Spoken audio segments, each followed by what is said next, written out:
আমি আজকে কেমন করে দুধের থেকে ছানা বানাতে হয় সেটা দেখাচ্ছি। প্রথমে দুধটাকে গরম করে নিলাম। এখন এই প্রায় ফুটে এসছে দুধটা। এটা আমার 3 পোয়ার মতন দুধ আছে। আচ্ছা, এখন ফুটে এসছে। এখন এখানে আমি লেবুর রস দেবো।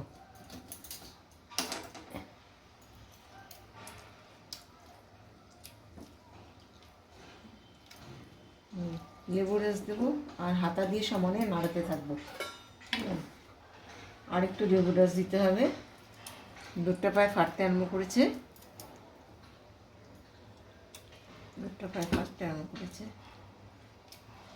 আর আমি সমানে এটাকে নাড়াতে থাকবো।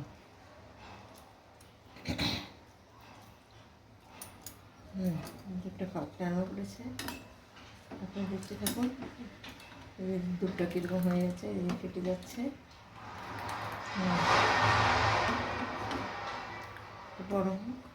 গরম হয়েছে।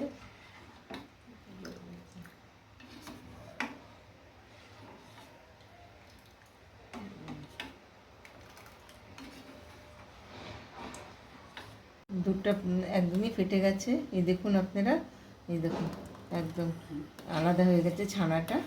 এখন এটাকে আমি একটুখানি ইয়ে করে নাড়িয়ে চাড়িয়ে তারপরে একটু রেখে দেবো। রেখে দিয়ে ওটা ছেঁকে নেবো। নাড়িয়ে চাড়িয়ে এবার এটাকে ছেড়ে দিলাম। ছেড়ে দিয়ে এবার এটাকে একটু ঢেকে রাখবো।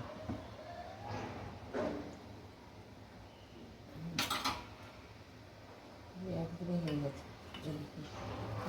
ইয়ের থেকে জল বেরিয়ে গেছে, ছানা বেরিয়ে গেছে।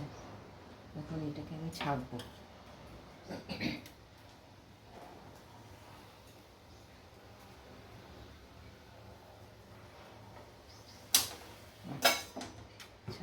ছাড়বো।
এটা এরকম করে রেখে দেবো, সব জল ঝরে যাবে। তারপরে আমি ওটা দিয়ে একটা তরকারি বা মিষ্টি বানাতে পারবো। আর জলগুলো প্রায় ঝরে গেছে দেখুন। এখন আমার হয়ে গেল, ছানা হয়ে গেছে। আপনারা এটাকে লাইক শেয়ার করবেন আর সাবস্ক্রাইব করবেন।